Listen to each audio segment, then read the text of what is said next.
Hey you all, I hope you guys are having a good Saturday. I hope you guys had a good week. I haven't been on here for like almost a week.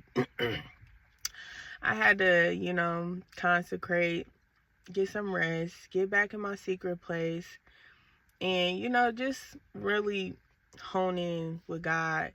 Um but yeah, you guys, like, remember to take your rest. Remember to take your rest, or, consecrate in God and get in a secret place. And always remember, a righteous man falls 7 times, but God will always pick him back up. So just remember that.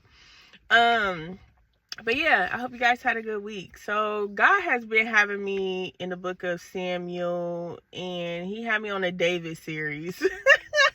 So it's been David, like on a series of that. So I wanted to just get on here and talk to you guys because God really highlighted to me certain things about David, his character, like his heart never changed with how many enemies he had, how many people were trying to come up against him.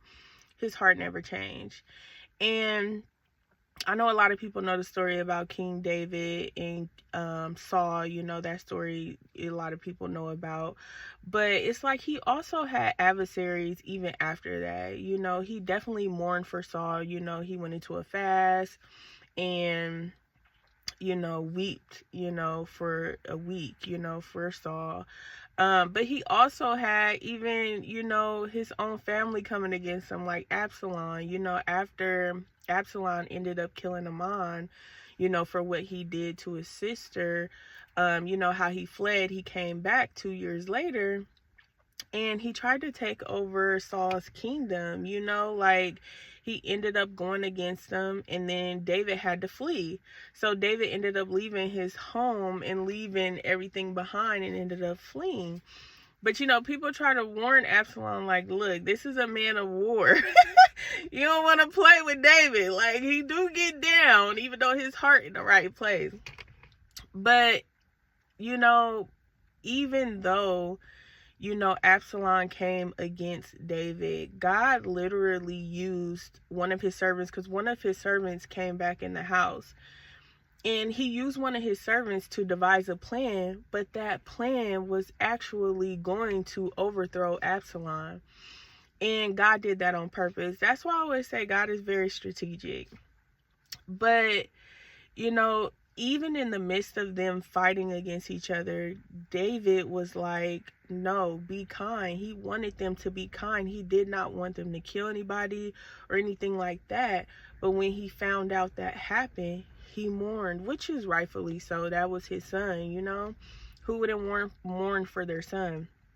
But what stood out for me a lot is because his servants were even frustrated with him because his heart was so good. They were like, Joab, he was like, so Joab was like, you love your enemies more than you love us, your servants. So like they were frustrated with David. Like his heart was literally like that, to where it frustrated his servants. But God really highlighted that to me, and like I said, David was not perfect, but he was a man after God's own heart.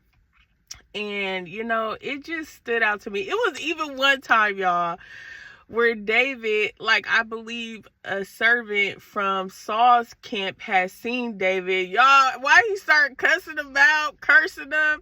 David was just like, it's okay. Just let him do what he do. Just leave him alone. I was cracking up. I said, oh, okay, yeah, David, your heart real. You really had a heart to go. But, it's important to, remember to keep an upright heart.